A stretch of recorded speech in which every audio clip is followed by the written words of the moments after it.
Good evening, everyone. I'm going to turn things over to Scott Monroe. Hello, and thanks to everyone who is joining us on this nice September evening for another edition of Maine Voices Live Waterville. I'm Scott Monroe, managing editor of the Kennebec Journal, Morning Sentinel, and CentralMaine.com, and it's great to have you all here for tonight's virtual chat. We would like to extend a big thanks, as always, to Colby College, which has continued to support this popular event series. A quick programming note, Kennebec Journal reporter Jessica Lowell will spend the first 40 minutes or so tonight interviewing our guests, and then we'll have audience questions for the final 20 minutes. You can submit a question at any time during tonight's program using the Q&A button on your Zoom screen. Now, like many of you, I know that Lifelight helicopters are called by authorities when there's a severe crash or other incident that involves serious life-threatening injury. Our featured guests tonight are Maine's Lifelight leaders, and I'm really looking forward to learning more about them and about Lifelight.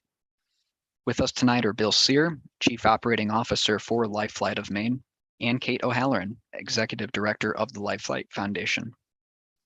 Lifelight is a nonprofit organization, and it has three divisions. Lifelight of Maine, which was established in 1998 as Maine's air ambulance service for critically ill and injured patients. The Lifelight Foundation, which was established in 2003 as an independent charitable fundraising organization that's dedicated to supporting Lifelight of Maine, and Lifelight Aviation Services, which was established about 2 years ago to oversee aviation operations. Bill Searer became involved in EMS in high school, and he received his EMT certification at age 16. He went on to earn a master's degree in healthcare management and informatics at the University of Massachusetts. His first opportunity to join the flight nursing ranks came when he was hired by UMass Lifelight in Worcester, Massachusetts. He moved on to Boston Medflight about a decade later, where he eventually became the chief operations manager. In 2018, he had the opportunity to move to Denver, Colorado to help reorganize and expand a children's hospital there.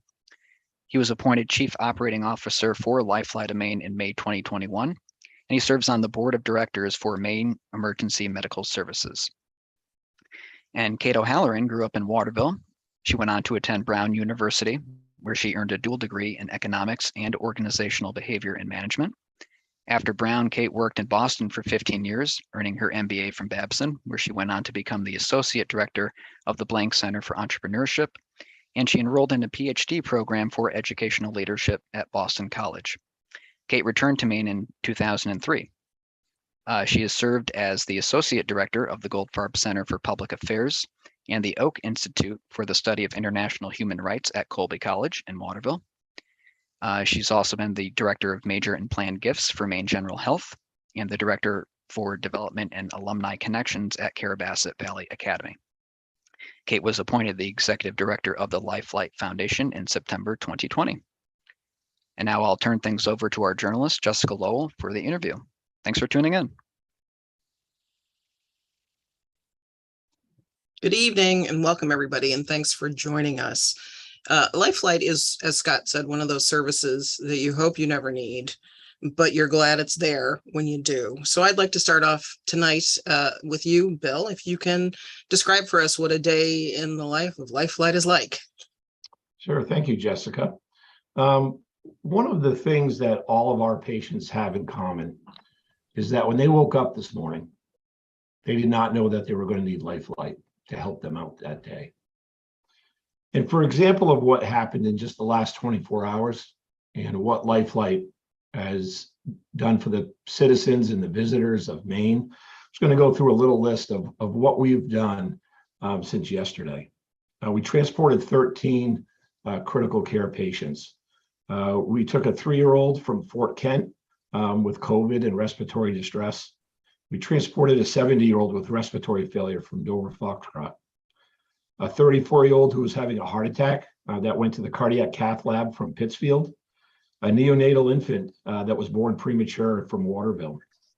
A 51-year-old with respiratory failure from Farmington. A 51-year-old that was having an abdominal surgical emergency from Presque Isle. A 93-year-old with COVID and heart failure from Calais. An 86-year-old with a ruptured abdominal aneurysm from Norway. A 58-year-old who was having a heart attack on MDI. A 60-year-old critically ill patient from Lincoln.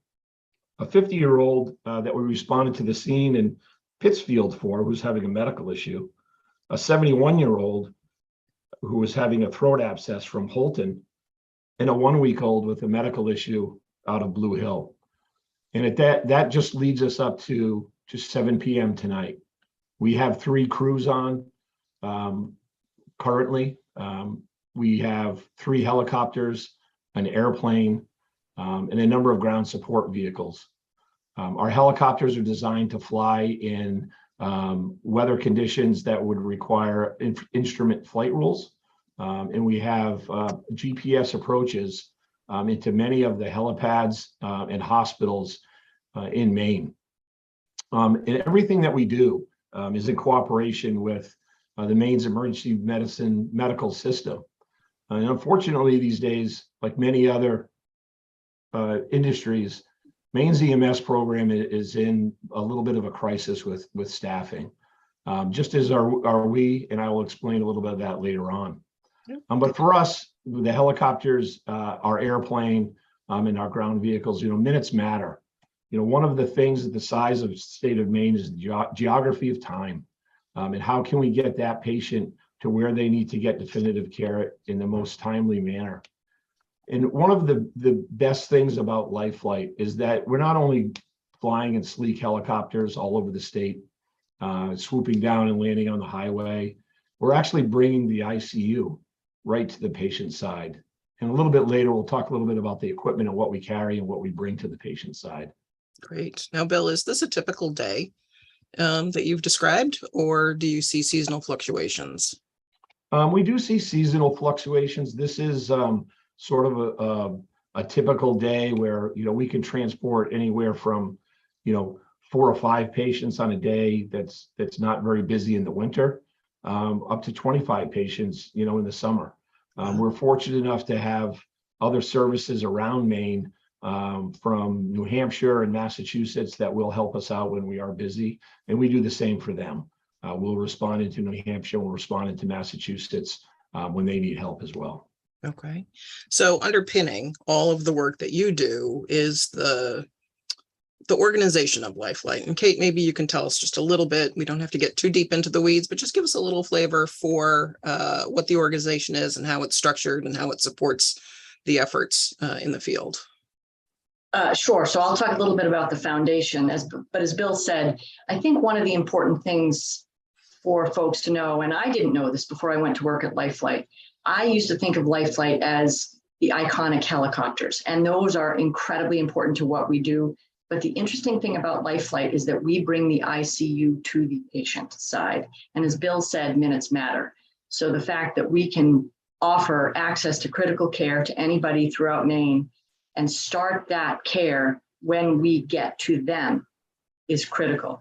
In terms of the foundation, I will say that I did grow up in Waterville, and I hear about that transport from Waterville, and it hits home. But in terms of the foundation, I've been fortunate to do fundraising and advancement work in Maine for the better part of 20 years. I've worked at great organizations with some wonderful friends and mentors. But LifeLight is incredibly personal and by far the most rewarding for me. So the mission of LifeLight and the foundation is, again, this commitment so that every person in Maine, no matter where they are, has access to the critical care that they need when they need it, regardless of their ability to pay.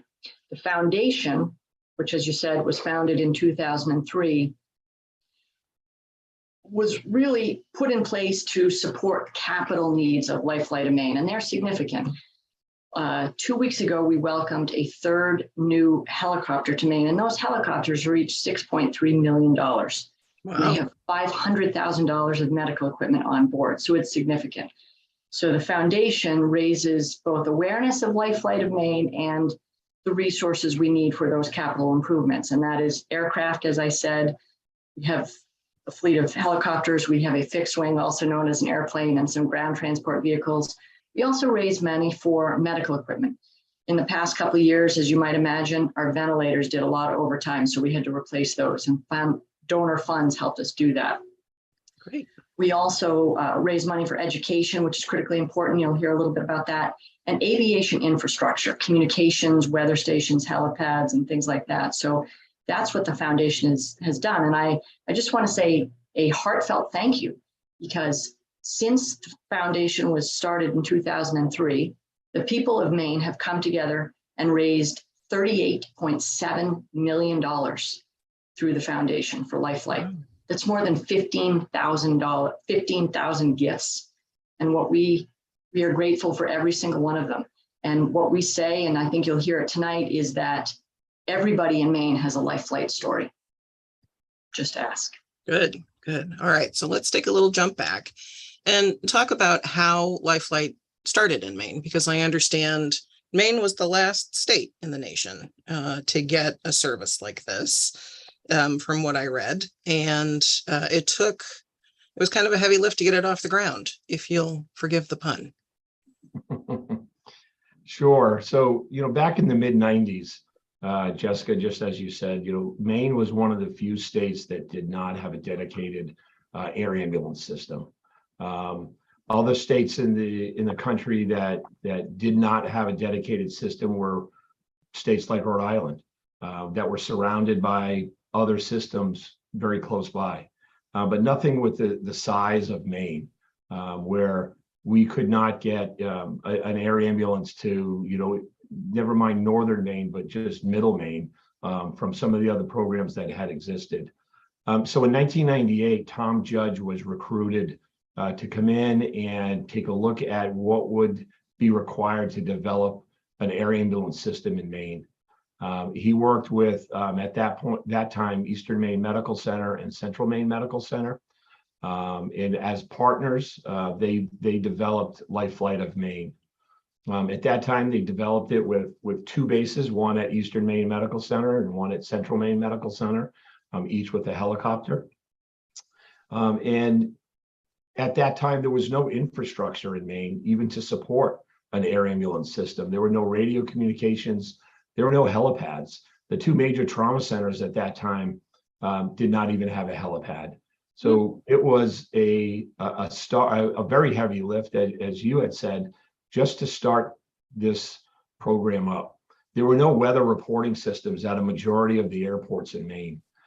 So all of those things really had to be looked at as how can we build a system that can serve all of Maine, that was from Maine and by Maine. So the geography, demography, and time of Maine presents huge challenges. Maine has some of the most challenging aviation weather outside of Alaska, a 50,000 square mile area that includes islands, full-time residents, seasonal residents. We have one of the oldest populations in the country. We're one of the most rural states in the country. And we have a east-west road network that is characterized by the "you can't get there from here" phrase. I think that's where that was developed. So anybody that's been around Maine knows that. So Tom Judge, with some help from Eastern Maine and Central Maine Medical Center, was able to build a system and start to develop a system of aviation and air ambulance work throughout the state. That journey, which was a long journey, we had public and private support. We had 3 publicly supported bonds. We built a comprehensive system to support the safe delivery of the aviation medicine in the state, including weather reporting, low-level instrument flight operations, fuel, communications, and state-of-the-art aircraft. Part of that fundraising included building 32 hospital helipads, 10 community helipads, 18 observation weather systems at airports, hospitals, and islands, 39 advanced instrument flight navigation approaches, remote fueling in some of the most rural hospitals in Maine. And through work with the federal government and FAA, Maine has been able to get several of the airports in Maine expanded with better runways. Our most recent development at the rural airports has been the camera system. So in aviation, if an airport has a weather reporting station, which a majority of those Lifelight worked with the state and federal government to install, you could see what the weather was as data, but you really couldn't see what was on the runway, what the actual weather conditions were. So we now have remote runway cameras at a majority of the rural airports in Maine where the public can use these. All of these weather stations that were put in were not just for Lifelight. The public aviators use these. These runway camera systems, the public can log on to, and they can look and see what the conditions of the runway are, and does it look safe to go there. We continue to develop low-level, next-gen, precision, performance-based instrument flight navigation. And what those really mean is they're little highways in the sky. So when you go on a cross-country journey on a jetliner, they put you up at 40,000 feet and you're under air traffic control and they're telling you where to go. Well, helicopters really can't do that, especially in the winter when there's freezing conditions up in the clouds. So what we're developing right now are these highways in the sky, but they're low level. So they're at 1,500, 2,000 feet. And right now we have them that go from Bar Harbor to Bangor. We're working on Bar Harbor down to Portland. And basically they're going to follow the major highways in Maine when we're done with this. And that's going to allow our pilots, our medical crews to be able to get to the patients in a little bit worse weather and be able to get them to the tertiary care that they need to get to. So Maine, LifeFlight of Maine is always building. We're always looking into the future, and we're always using technology to see what's next to serve all of the residents of Maine. Great. So it sounds like you've got a lot of moving parts that have to work to make this program go. And so let's talk a little bit about some of the challenges. You did mention a little bit earlier about the EMS crisis that we're having, emergency medical services. We have a shortage of EMTs and paramedics in this state to serve, in fire and ambulance corps. What are you seeing for Lifelight? So last year was our busiest year. We saw a 9% increase over the previous year. We transported 2,508 patients last year. Many of those are still patients that are suffering from severe COVID. As you heard today, when I gave what we did just in the last 24 hours, 2 of those 13 patients were COVID patients. So COVID is still out there. We're still seeing that every day. Our staff is really being stressed and challenged by all of these different patients.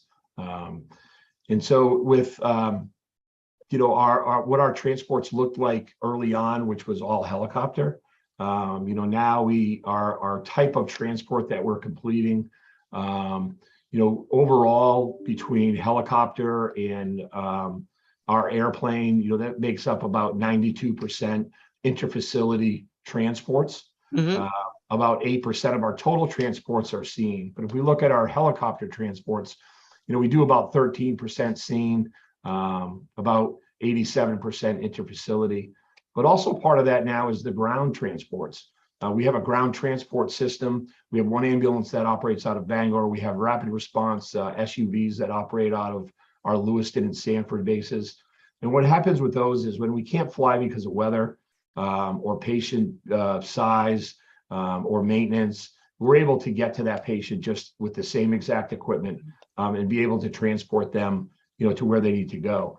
And the effect from what we're seeing across the state in EMS is that oftentimes we're not able to get our own ambulances, our ambulance from when we get to the hospital to bring that patient to the next hospital because we don't have our own. So that's something that we're working on for the future to help with that. So last year we did 23% of our patients by ground, and that grows by about 15% every year, over the last, 5 or 10 years. So we're continuing to see that. And now we get requests, to transport patients that really aren't critical care patients because they can't get an ambulance to bring the patient from one hospital to another. And unfortunately, we can't always help them out with that because we're utilizing the same ambulances that they have been calling to try to get their patients to be transported. So it is a challenge. It's a challenge across the state. It affects every hospital. It affects every patient that needs to move in the state. So I think that's just, if I may, one of the things that I think is interesting, and people can probably appreciate this, is that people are visiting Maine in large numbers post-pandemic. People who come to Maine seasonally are staying in Maine longer. And so the people that our rural healthcare systems need to serve is increasing. And at the same time, the services provided by some of those facilities, all of which are excellent, I will say, but they are just not able to sustain some of the services, some of the NICU and the cardiac services that they have in the past. So we really have this crossroads where the systems are being stressed by more people coming to Maine and staying longer, but offering fewer services. And that nexus is where LifeFlight plays such a pivotal role. And it is a challenge. Well, and to your point, Kate, I think Bill mentioned that, we're a very large rural state, and, people are embracing outdoor recreation in our very remote areas. And sometimes that can lead to problems and the need for critical care. And so, how do you overcome the distance and topography in the state? We've got a lot of territory to cover. And as you said, Bill, Maine offers some very challenging flight conditions. It is, and it is having our infrastructure that's in place that we've built over the last 25 years has really helped. That has really made our aviation transports safer. We're able to make a determination whether we can get there or not. And we always try to figure out if we can't get there, as I was talking about some of the ground transports, how can we help out the patient? What can we do to get to that patient and move them? And folks in other part of the country, I've worked in Boston in the urban area, worked out in Colorado. Most people just don't understand that piece. A long helicopter transport for some of the other programs, can be 30 minutes, and they don't need to stop for fuel. Our helicopters routinely have to stop for fuel with the patient on board because of the distances that they're going.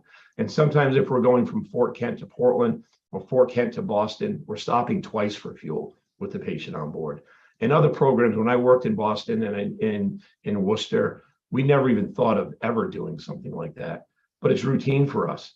When I talked earlier about the mutual aid that we have with our other programs, they jokingly will say, we'll help you out as long as you don't send us north of Lewiston, because they know how far it is that's left in the state. And we've had people before that, that have come up to help, and they've gotten to Bangor and said, how much further can you go in this state? And we're like, you're only halfway there. You can keep driving. So our crews, are really the heart of LifeFlight. Our teams, our nurses, our paramedics, our pilots, our mechanics, our communication specialists, they're the heart and soul of LifeFlight. They're the ones who actually make a difference every day. Mm-hmm. Kate and I can talk about everything there is to talk about LifeFlight, but they're the ones who deserve all the credit for every life that LifeFlight has ever saved. And we continue to be challenged with different patients, different modalities of treatment. And 10 years ago, we weren't flying anybody that had a stroke. You had a stroke and you went to the local hospital and hopefully you did okay and you had deficits. Well, now we fly patients with strokes to the stroke centers where they can give you definitive care and embolectomies or special medications to break up the clot, and be able to do some of that stuff that we weren't even thinking of doing that, 10 years ago. And so what we look at the different types of transports and how they've changed over the years. That's one example. The chart that you're looking at now really sort of stays relatively stable. It goes up and down a little bit over the year, over time.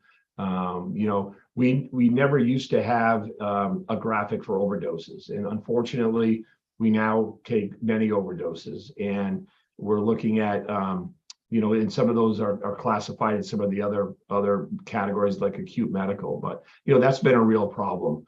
The overdose piece and getting those folks to different care that they need, because these critical access hospitals in rural Maine, they may have one nurse and one physician, or maybe one nurse practitioner, and if they get one sick patient like that, they can't take care of anybody else. And so one of the services that we also provide, not only sending our helicopter or airplane to pick up a patient, but we'll go there and just to assist them.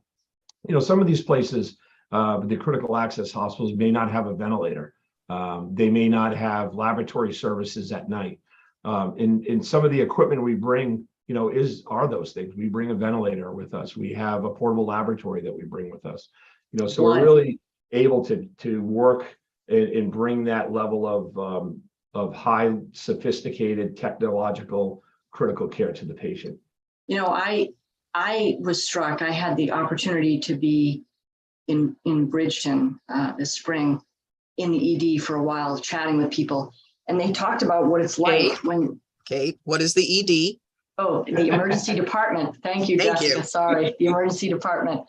And they talked about what it's like when you're trained as a physician or a nurse to take care of people, and there's two of you and you're there alone, and you have a family in a car accident. So you have 4 or 5 people who come in, and you literally you do not have enough hands in that emergency department to take care of that family. And they talked about what it means when they call for help and they call Lifelight and they hear the helicopter coming and they know that help is on the way. And I was just so moved by that it's, that is a role that we play. And you saw that other graphic, and yes, unfortunately, the snowmobile accidents, the skiing accidents, the motorcycle accidents, hiking accidents tend to get picked up by the media. But the reality of most of what we do by far is hospital to hospital. And I just think that's something that people might want to think about as you think about supporting Lifelight, that you just don't know where you're going to be when you might need Lifelight. So let me ask you this, because I think, in my newspaper, we will report if somebody was transported by Lifelight, and we know that that's an indication of a serious injury. And so I guess for folks who have never engaged with Lifelight before, how does Lifelight get called to the scene of a trauma, a traumatic accident, a serious accident, or to a hospital? What goes into the decision to call you, and are you always able to respond? So that's a great question, and a lot of people ask that question: how does Lifelight get activated? How do they show up? And there's 2 different ways. So if the patient is in a hospital, they're in the emergency department or the critical care unit, and the physician knows that patient is beyond the capabilities and the scope of that facility, they'll arrange for a transfer with another hospital, which was a huge challenge during COVID because of the bed supply and where beds were. We were flying patients to Connecticut and New York because those were the closest beds. So that physician will determine how that patient needs to be transported, what level of care they need. And that physician would call Lifelight directly, and then we would gather some information and we would respond. On the side of the highway in remote northern Maine, on snowmobile trail, or on your local roadway, the emergency medical folks, firefighters, law enforcement, they're all trained on how to call Lifelight, when to call Lifelight, and how to set up a landing zone. And we have classes that we go out into the community and teach. We call them ground safety classes. And it tells them, here's the criteria that you should use to call a helicopter. Here's who is allowed to call a helicopter. This is what you need to do to prepare for the helicopter to arrive. But unlike a lot of the area of the country, we also have, because we're so rural, because of our island environment, we also have private citizens that call for Lifelight. And that usually doesn't occur anywhere else.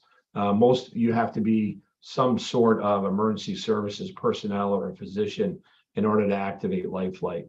But just last week, we flew out to a small island off of Port Clyde and landed on an island that had 2 houses on it because somebody was having a medical emergency. There's no ambulance there. There's no EMT there. Lifelight's the first one to go there. And we have set up landing zones on many of the islands along the coast of Maine. And similarly, in northern Maine, we have what we call a remote access, remote landing zone project. And what that is along the snowmobile trails, there are signs that are made up by Lifelight, and we partner with the snowmobile clubs, and they basically develop and take care and maintain a landing zone, which has to be 100 feet by 100 feet, And they have these yellow signs that you're looking at now, and they have a code on them and the number to call. And these are being called by, private citizens that are out on the trail when there's an accident. And we look up in our database and our dispatch system that code that you're seeing, and it tells us exactly where that landing zone is, how far it is from the nearest helicopter, a picture of the landing zone, who the nearest 911 responders are for law enforcement, or the warden service, or the nearest ambulance. And so we all work together. So we may be getting the first call for those, but we're calling the local emergency personnel as well to respond. Oftentimes we're the first ones there, and we may pick up that patient and leave before anybody else could get there. And if we didn't have this program, we didn't have this remote access system set up, they would have to try to figure out how to call 911 and get an ambulance or a crew there that could take some time. So it's made a big difference. We've saved many lives because we've been able to go out to these remote access places that were called in by private citizens. Now, if you live in Lewiston, you can't call Lifelight directly to your backyard. We're going to tell you to call 911, or if depending on where you are. But if you lived on an island off the coast of Maine, you can call Lifelight and we're going to come get you. I think the second part of your question is, how often can we go? What is our completion rate? And what are the reasons why we can't go? So basically 3 reasons why we can't go. The biggest being weather. I said earlier that our helicopters can fly in instrument flight rules, which means we can fly in the clouds, but we can only do that, probably from early May to October, because helicopters can't fly in what's called known icing conditions. So if it's below freezing in the clouds, the helicopter can't go. And it's not like an airplane that have de-icing capabilities and heated windshields. We don't have that technology in our helicopters, so we can't do that. And the second reason would be, because we're already busy. We have a limited resource here in the state. We have 3 helicopters, we have 1 airplane, and we have 4 crews on. And if they're already all out, we can call one of our partners in New Hampshire, Massachusetts. They may be available, or they may not be. And then lastly, because of the technology in aircraft, they undergo a significant amount of maintenance.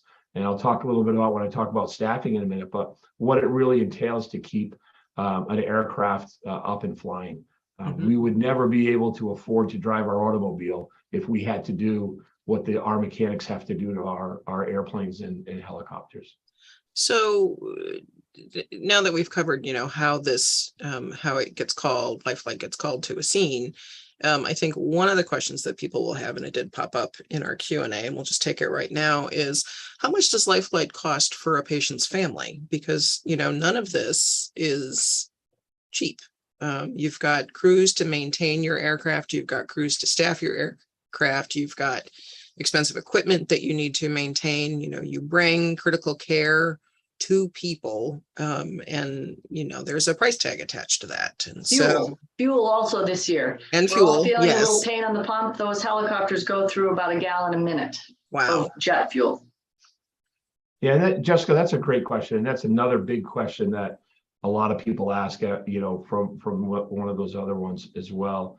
And the first thing that everybody should know is that Lifelight doesn't ask about the ability to pay when we get requested to go take a patient. The only thing that we want to know is what's wrong with the patient, how much they weigh, and how tall they are, to make sure they can fit in the helicopter. We don't look at what kind of insurance do they have, do they have insurance, do they not have insurance.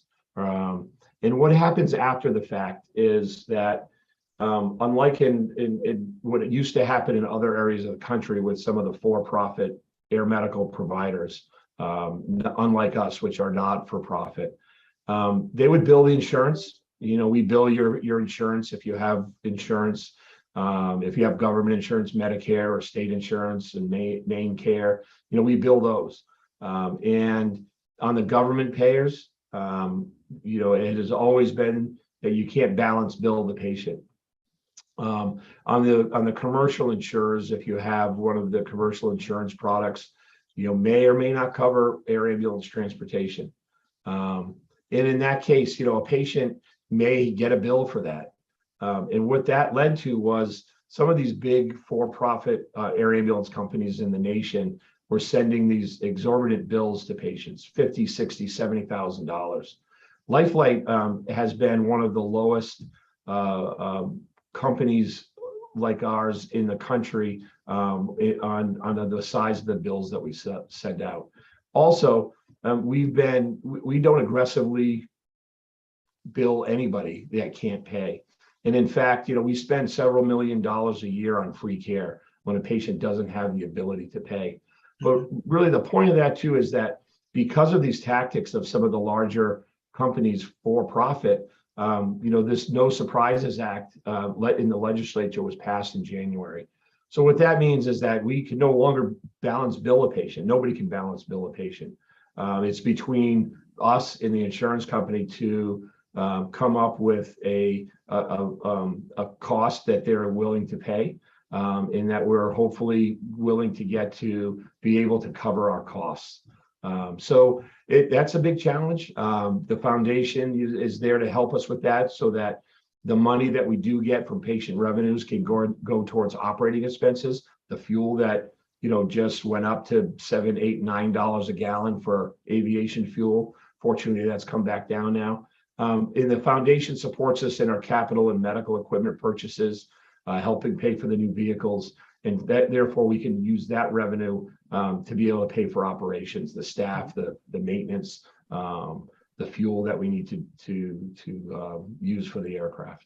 And really, again, Tom Judge, who's been the founder and the lifeblood of LifeFlight of Maine, he's been really instrumental nationally and globally in terms of air rescue and innovation, and really was a big part of this No Surprises Act. And I think that's something that we're very proud of at Maine, at LifeFlight, is the role in innovation that we've done, and the fact that, as Bill said, we do not surprise bill, and we work with everybody. It's just it's inherent in the mission of a nonprofit to make this access for all, and we live that every day and every night. So are you funded by grants, by donations, by, do, as Amy Sinclair is asking, do local communities help pay for the service? Yes, in fact, yes, and yes. So yes, we are a nonprofit, and we really, frankly, we hope all of you who are with us tonight will help us spread that word, that we are LifeFlight of Maine. We are for Maine, from Maine, by Maine, and we need help. And so we have been very fortunate to have support from individuals and some great foundations, both Maine-based and nationally, some wonderful business partners. And I don't want to mention any because I don't want to leave anybody out.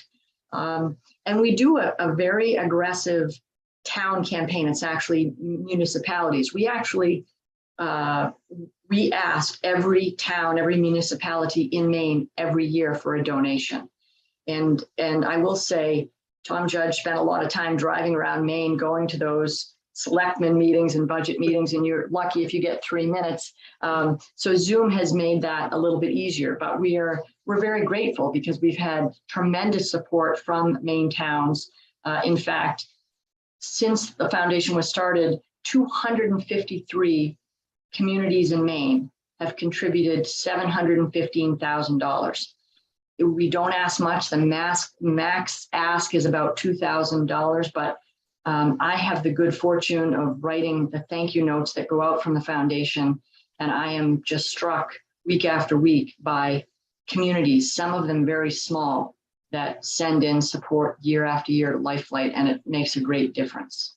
Excellent. All right. Now I want to save some time for the questions that have been submitted. And if you've got questions and you haven't asked them yet, or they haven't been answered yet, please do put them in the Q&A and we'll get through them. But before we get to that briefly, can you tell me what's coming up? I understand you have a significant anniversary in the offing next year. We do indeed. So 2023, we will celebrate the LifeFlight of Maine's 25 years of service. And we will be transporting in that time frame our 35,000 patients transported, which is amazing and wonderful. And so we are putting together a year-long series of events where we'll bring together some former patients and their families, some crew, some board members, some communities, some partners, and we're really just putting the plans for that all together now. But we definitely have a lot to celebrate. At the same time, Jessica, we're going to use that as a catalyst to think ahead. What does Maine need for the next 25 years? And we will be using this time to also put together what will be a significant comprehensive capital campaign, again, really to serve the people of Maine. And as Bill said, thinking about what we need in terms of the fleet, the weather reporting, advances in technology, and aviation and medicine. And so we're really excited about the future and what it holds. And I think we're coming from a great place of strength. We have a great brand and a great community of supporters, many of whom I think are here tonight. So we're excited for that celebration. So 2023, stay tuned. You'll hear more about it. And we're looking ahead for all of Maine. Excellent. Looking at the horizon, as it were. Excellent. Let's get through some of these questions. We have one, how fast can the helicopters fly? So how long, for example, does it take to get from Bangor to Portland? Great question. And we fly at about 150 to 160 miles an hour. So And probably faster than most people drive. a little bit, maybe Yeah. not. Depends. And it depends on what the weather is too, because when you're flying in a helicopter or an airplane, whether you have a headwind or a tailwind can greatly affect what your ground speed is. So, if we have a 20 knot tailwind, we could be tooling along the ground at close to 200 miles an hour. Mhm. So, on a typical, Portland, Bangor to Portland is a little bit under an hour, probably about 50 minutes or so. Okay. Where are your helicopters based? So we have one helicopter based at Eastern Maine Medical Center right on the roof. We have one at In Central Maine Bangor. Medical And Center that's in right Bangor, outside the yeah. hospital in Lewiston. Mhm. And we have our third one is based in Sanford at the Sanford Airport. Okay. And All right. our airplane, we refer to it as fixed wing, but I'm going to try to keep calling it our airplane. Thank you. Yeah, our airplane is also based out of Bangor. And there's a great shot of the side of the airplane looking out of the hangar. And I did see a question come in, and I think why the airplane, the difference between the airplane and the rotor wings or the helicopters. Sure. So the airplane can fly faster than the helicopters. Helicopters 150, 160 miles an hour. Airplane, 225, 250 miles an hour. Much longer range. So we can go to Fort Kent to Boston and not have to stop for fuel. Much worse weather conditions that it can fly in. It can fly in icing conditions. They always fly instrument flight rules. And it just, it's able to get that patient to where they need to go faster, to get our crews to the patient's bedside faster, to start that life-saving care. Okay. Also, I would imagine you can't take a plane everywhere. You can take a helicopter and vice versa. Landing is difficult. Yes, landing would be Without a difficult. runway. Yes, in our very forested state. We have another question. We have a questioner who says, I have swum the Islesboro crossing several times, which is a 2.4 mile swim from Lincolnville to Islesboro. And I guess that's a fundraiser. What percentage of the money raised is part of your total budget? So does this all go into your budget? Where does the money go that people are raising for you? Okay, I guess, Bill, I'll try to take that one. So yes, we love the Islesboro crossing. It was a wonderful event, a very challenging event that had people swimming across Penobscot Bay. And candidly, when the pandemic hit, and frankly, the good people of Islesboro didn't necessarily want a whole lot of people landing on that island. And I would also say we have had an uptick in marine wildlife sightings in Maine, sharks. And they've always been there, but now we know they're there more. And so those two factors, and the fact that the swim had limitations, it could only be for 150 people, and we needed kayakers, and we needed to be safe. So we reimagined the Islesboro crossing into what is now the month-long Cross for Lifelight. We actually feel really good about that change. We are sorry for the people who missed the swim. We understand that. But the interesting thing about the Cross for Lifelight, it's much more aligned with the Lifelight mission. It's statewide and it's accessible to everyone. So with the Cross for Lifelight, you can still swim, but you can also paddle, walk, hike, bike, kayak, whatever you want to do, whenever you want to do it through the month of August. And we're continuing to grow that event. And there's the link. So thank you. So this year we are just at $280,000 raised from the Cross for Lifelight against a goal of 300,000. And our revenue fundraising goal for this year is about 3.5 million. So, about 10%. What we raise in a given year, last year we had a good year. We were really pushing hard on our Complete the Fleet campaign for our aircraft. And so we were able to raise just shy of 7 million. But certainly the Cross for Lifelight is a wonderful way for anybody who thinks they might ever need Lifelight to get involved. We make it accessible for all and a lot of fun. And we are just now trying to find a way to build in some in-person events too. So I hope that answers the question. The money that raised, though, that all goes straight into your operations? So the money is raised by the Lifelight Foundation. Mm-hmm. Okay. And the Lifelight Foundation board works with the leadership of Lifelight of Maine every year to decide where money from that event will go. So in the past couple of years, it went to Complete the Fleet. It went to bringing 3 new aircraft to Maine. This year, it is going back into greatest need so that we can actually have some flexibility to, again, it will all support what Lifelight of Maine needs. We have a list from them at the beginning of every year. We need this in medical equipment and this in aviation equipment and this, but we also try to leave some money available for when things happen at Lifelight. So all of the money we raise at the foundation will go to Lifelight of Maine for capital needs. Excellent. So here's something that I had not even thought about that we got a question about. Would you ever transport somebody from northern Maine into Canada to Montreal or Quebec? We have, and then, with the pandemic, we were not able to cross the border anymore, just like no one else was able to cross the border. We are working with our aviation services, Lifelight Aviation Services, and they're building the protocols for us to be able to go back into Canada. So the answer is yes, we can do it. We don't often get called to do that just because of the differences in the health systems. A majority of our Canada transports are when we would go pick up a US citizen that had an accident in Canada and bring them back down, more than a Canadian citizen that needs to go up to Canada for their health care. But we've done both. We haven't done any recently because of the pandemic and the restrictions that were placed, but we will be able to do those again in the near future. Okay. We do have a question about the King Air, which I think we addressed just a little bit, the difference between using a fixed wing aircraft, a plane, versus a helicopter. So, and the differences in flying in weather conditions. So I think we're good with that one.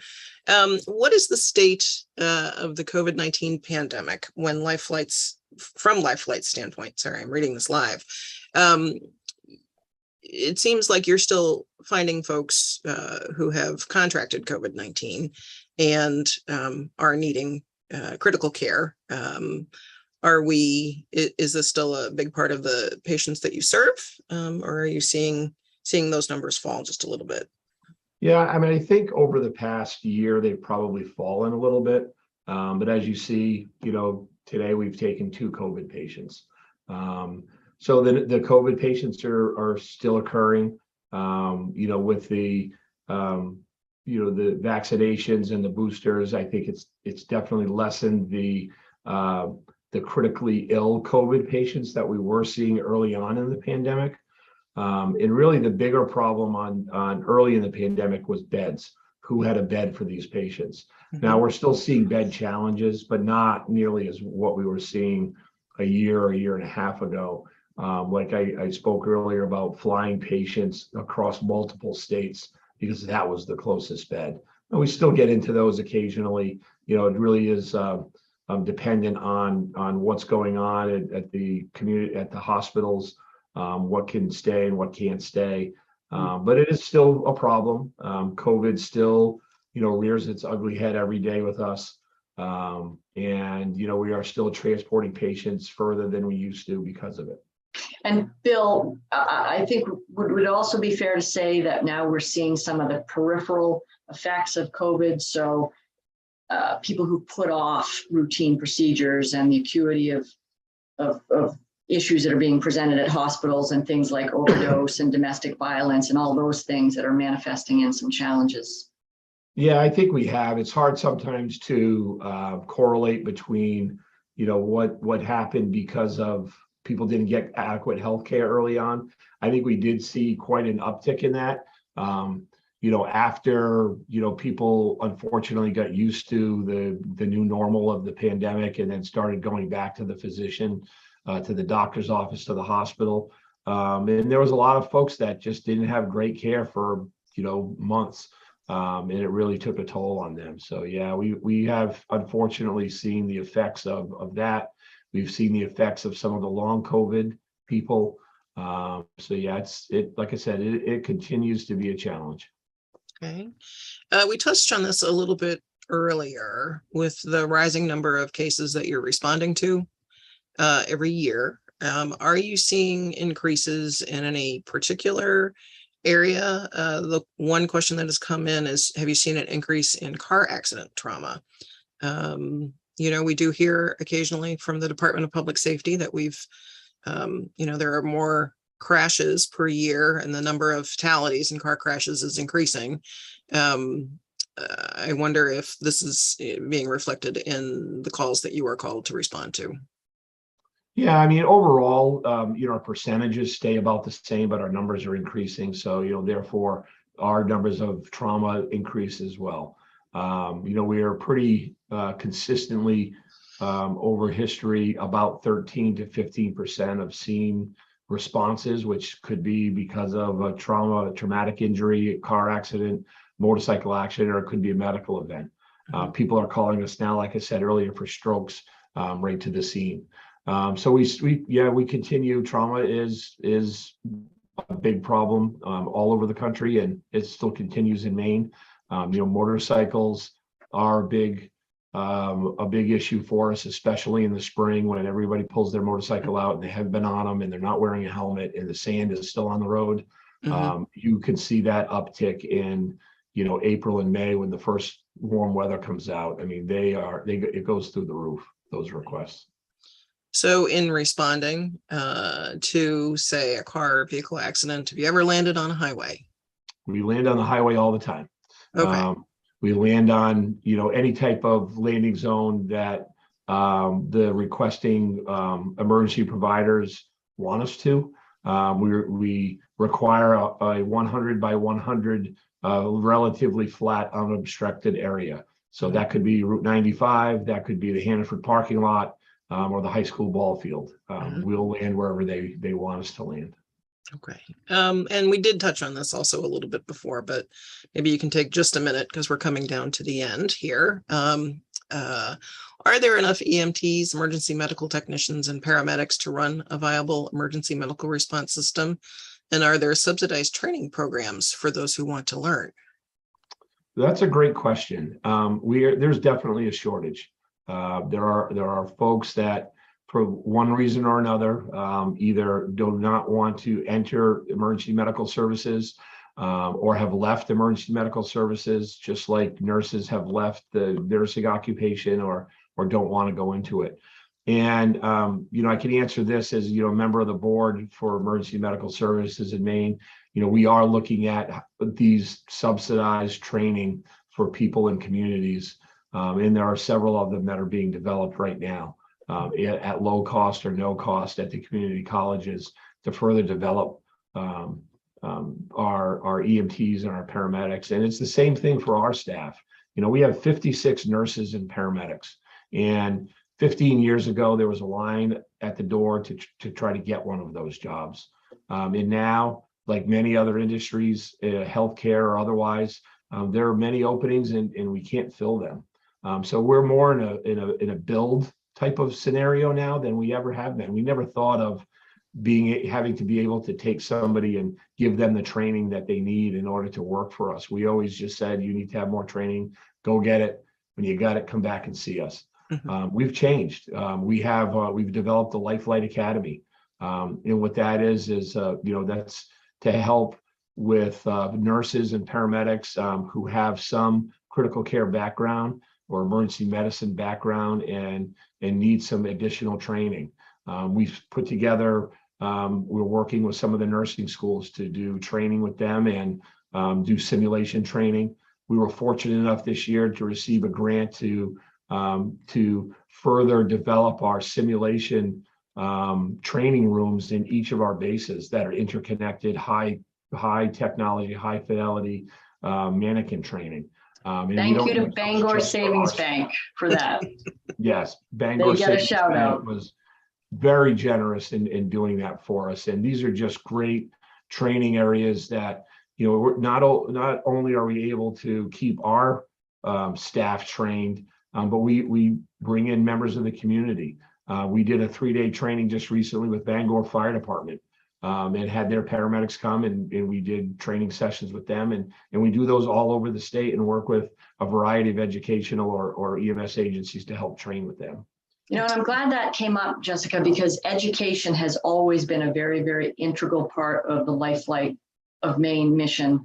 It's something that we at the foundation raise money for because making sure that both our current and the next generation of providers have the very best skills is imperative. So it's something that is very important to us. Excellent. Well, I want to thank you both for your great information and your patient explanations about what you do. And I want to thank everybody who joined us this evening on Zoom to hear this presentation. I do want to give you, Kate, a chance to share with us your takeaways that you have, because we covered a lot of territory tonight, metaphorically and geographically. So we want to make sure that people understand the good information that you have. And maybe you can also start by telling folks if they want to volunteer for Lifelight, how can they do that? Sure. So we appreciate every dollar that comes in. And thank you for those who are listening that have contributed in terms of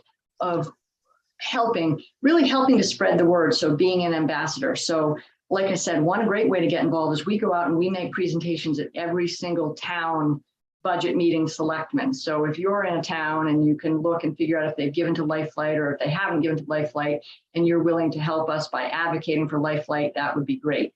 We always need volunteers at our events, our annual golf tournament and the Cross for Lifelight and in and around the office, and also just helping us spread the word. So if you belong to a civic group or any kind of social group and you'd like to invite us to come and talk about Lifelight and educate folks in your community, that's a great way to help us and get involved.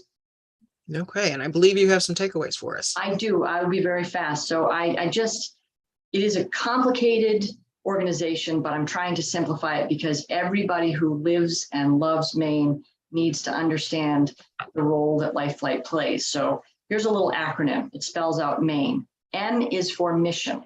Our mission is access to critical care for everyone in Maine, no matter where you are, when you need it, or your ability to pay. A is for air ambulance.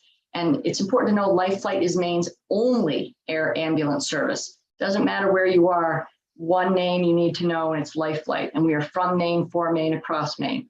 I is that we interact with every hospital and every community in the state. So together with our emergency partners, we create the chain of survival despite Maine's challenging conditions. N is we are a nonprofit, and I don't think people really understand that. We depend on the support of Mainers to make this work. And E, I'm gonna end where we started, and E is for every. And just think about this. We send Lifelight crews on a mission just about every 3 hours, every day of the year. So that every is important. When you're going to bed tonight, there's gonna be people crisscrossing Maine, and they are going to be making a difference in the lives of the patient, that patient's family, and that community. Excellent. Terrific. Well, thank you both again, and thank you all for signing on and attending this evening. Thank you, Jessica, and thank you, Colby, for the sponsor, and thank you for everyone spending some time with us tonight. Have a good night.